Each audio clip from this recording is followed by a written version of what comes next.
Would you like to see what I made with the bag and bead box for April? Keep watching.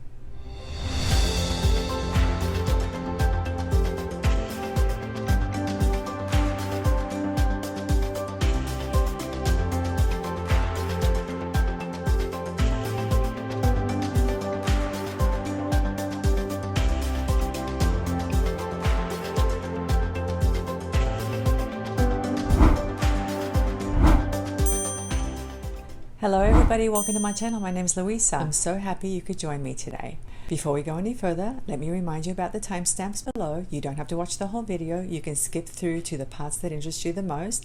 And also, if you haven't subscribed, please consider subscribing because not only does it help my channel, but it also motivates me to make more videos for you. I'll admit I had a difficult time with the April bag and bead box, and I think it was because of the very large pendants that came with that box, but I managed to get through it. I managed to make some pieces, and I'd like to show you what I made. And if you're not familiar with bag and bead box, I will leave a link down below so you can go check out their websites. But basically it's a bead subscription, and I'll be honest, I think it's one of the best around, if not the best. Okay, I always find inspiration whenever I receive one of their boxes. But anyway, I don't want to make this video any longer than it needs to be, so let's go ahead and jump right into it.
So after staring at the contents of the subscription for a very long time, I decided to tackle the large coin pendant first, and it had me completely stumped. I didn't know what to do with it for the longest time, and then I thought, you know, I need something on the front of this pendant. And so I started digging around my stash, and I came across a box of filigree components that I had purchased from Amazon. And I picked one that was round, and even though it was an antique gold color, I thought the contrast would look nice. So I decided I was going to mount it on top of the coin pendant and do some beadwork on top of that. So I pulled out some 26 gauge wire, and I thought the 26 gauge wire would be the right thing to use in order to mount some beads on top of the antique gold component.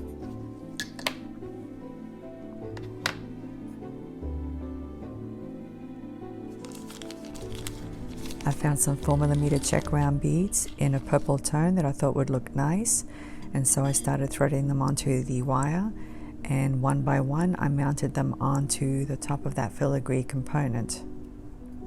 I wanted to use the wire instead of thread because I thought the wire would be a little bit more durable. So I mounted a series of beads, as you can see.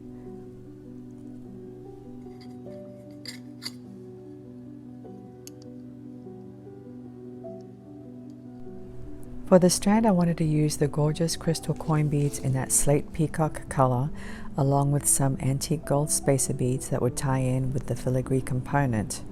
I wire wrapped them together, and then I created some other components with smaller beads, and I simply connected them to the pendant.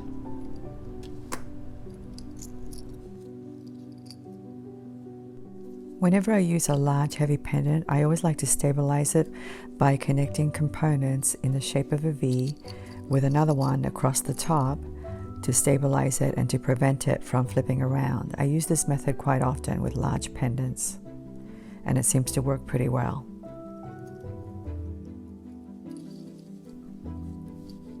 But anyway, I kept working on the strands, connecting components until I had the desired length, and I was pretty happy with the final result. I love the combination of bronze and purple. I also added some dangles to the bottom of that filigree component, and that was pretty much it for this one.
For this necklace, I wanted to use the beautiful violet shell pearl beads along with the freshwater pearl rice beads.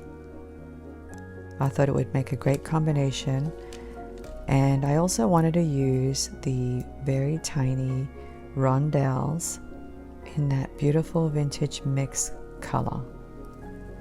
I wanted this piece to be very romantic, and so I thought I would pull out some acrylic beads that were flower beads, and since we're still in spring, I thought that would be the appropriate thing, and I found a bunch of beads that were in purple and violet tones, as well as some other creamy colored flowers.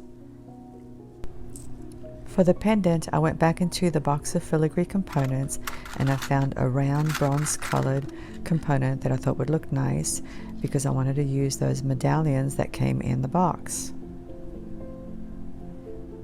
Now, I wasn't too happy with those filigree medallions because they were one-sided, so I thought if I connected two of them back to back that it would work out. And so I needed to get some wire that was thin enough to fit through the holes, and I found some 24 gauge wire. I wasn't able to use anything thicker than 24 gauge because the little gaps in the filigree medallions were just not big enough, and the 24 gauge wire barely fit. But I was able to make it work, and so I threaded some wire through and did a little wire wrapping. I created a loop to connect the two components together, and then I did a couple of wraps to secure the loop in place.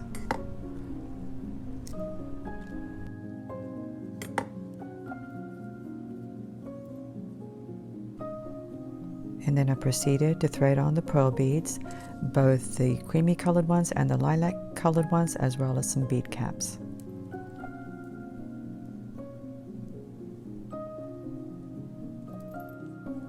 I then created another component and connected it to the large filigree pendant.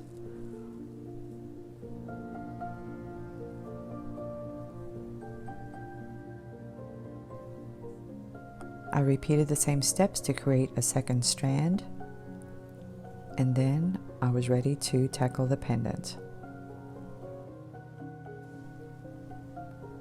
The first step was to lay out a plan for arranging my flowers. And I wanted to arrange the ones on the pendant first. So I placed the little ones on the pendant and I saved the bigger ones for the dangles. I wanted this pendant to be fairly long, so I wasn't too concerned about having too many beads down below. My plan was to use a piece of chain to attach the ones further down. So I pulled out some 26 gauge wire to attach the ones on the pendant.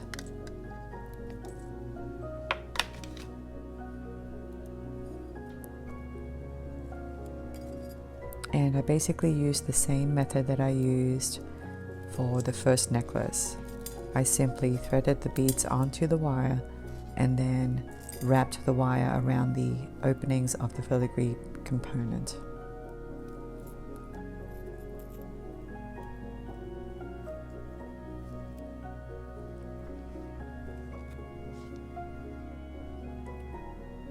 And I just kept attaching flowers until I was satisfied with the results before moving on to the rest of the pendant.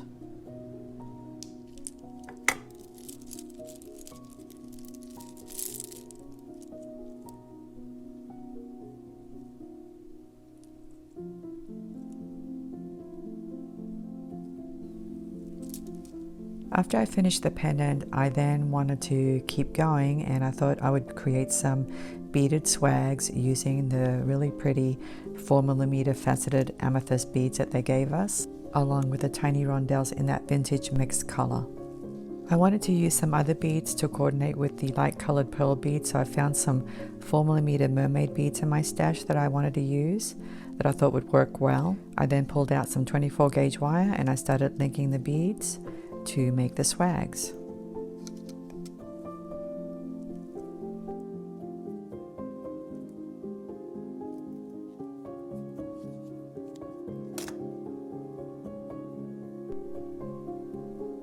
After connecting the swags, I then proceeded to finish the rest of the necklace by using the freshwater pearls.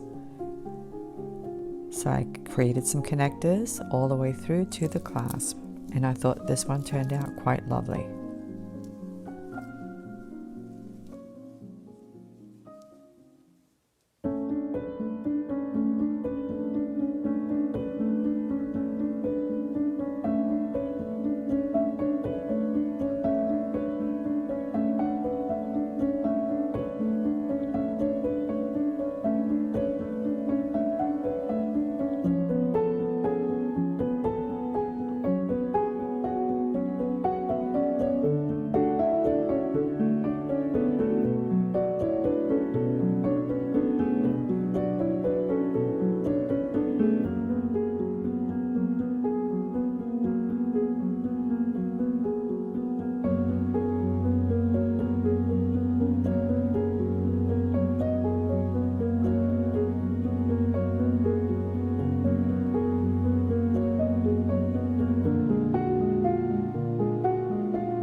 this purple quartz donut pendant was actually more plum than purple in my opinion. So I went into my stash to see if I could find something else that would coordinate better, and I found some 6mm check rounds, faceted, that had similar hues to the ones in the pendant.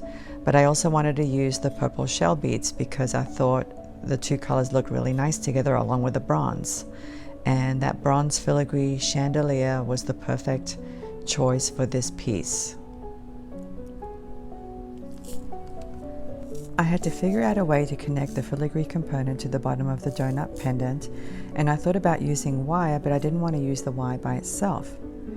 So I thought if I dressed up the wire with some seed beads in the back and some 3mm rounds in the front, it would look aesthetically pleasing as well as being functional.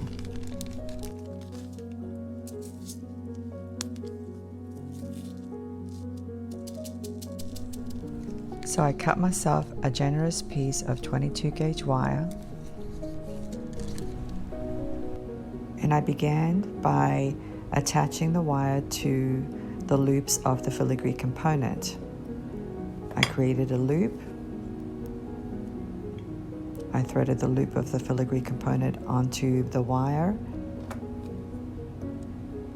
and then I made a few wraps to secure it in place. Next, I threaded on one of the pretty 4mm amethyst rounds that they gave us, and then I had to figure out how many seed beads and 3mm rounds to thread on so that they would fit around the donut pendant. It took me a while to figure it out, but once I figured out the number of seed beads and 3mm rounds, I simply threaded it through the pendant hole and looped it around and then secured it in place with another couple of wraps. After I did one side, it was easy to do the other side since I already knew how many beads I needed. After I finished attaching the filigree component, I proceeded to attach a center drop using some chain and a rondelle crystal that I had in a really pretty violet color. I also made a bunch of little charms using some small beads and wire and attached them to the bottom of the filigree component. The next challenge was to figure out a way to connect strands to the donut pendant, and I started out by creating a focal bead using a large bead that I had in my stash, and I also built a beaded component using the pretty violet shell pearls as well as the 6mm rounds that I thought would look really nice with the color of the pendant. So I created a bunch of them until I reached the desired necklace length. So anyway, I was pretty happy with the finished necklace. And here's a view of the back with the seed beads.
absolutely adored these butterflies, but I wasn't sure what to do with them until I decided that I would do a simple Y-style necklace, more of a minimalist look than a statement look. I had some beautiful bronze-colored butterflies in my stash that I pulled out, and they coordinated really well with the chain and everything, so I pulled them out and started arranging them along with the glass beads. And then I found this gorgeous floral component in my stash that I got on Amazon as well, and it worked really well with these butterflies. I added a beautiful preciosa crystal at the very bottom for sparkle. I pulled some chain out and I started measuring out the lengths that I wanted to connect all of the beads.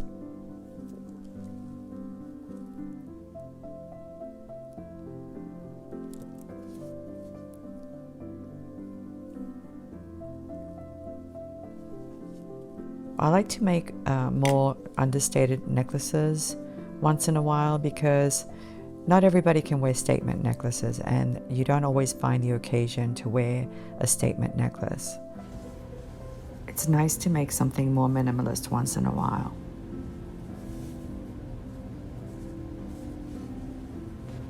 After finishing the necklace, I then decided I would use one of the quartz beads from the strand of 8mm rounds, and I just wanted to use the one bead because I wanted to keep everything minimalist. So I added some bead caps and attached it to some chain, and that was pretty much it for this one.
Well, that's the full collection. I hope you've enjoyed looking at all the different designs. I'm going to go ahead and put one of these necklaces on, and I'll come back and say goodbye.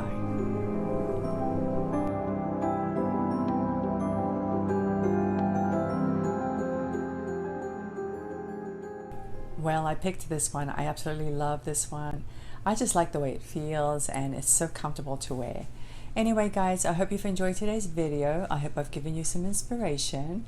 I'm looking forward to seeing you again. I've got some tutorials coming up and some more unboxings. So anyway, guys, thanks again for watching. I'll see you next time. Have a great day. Bye.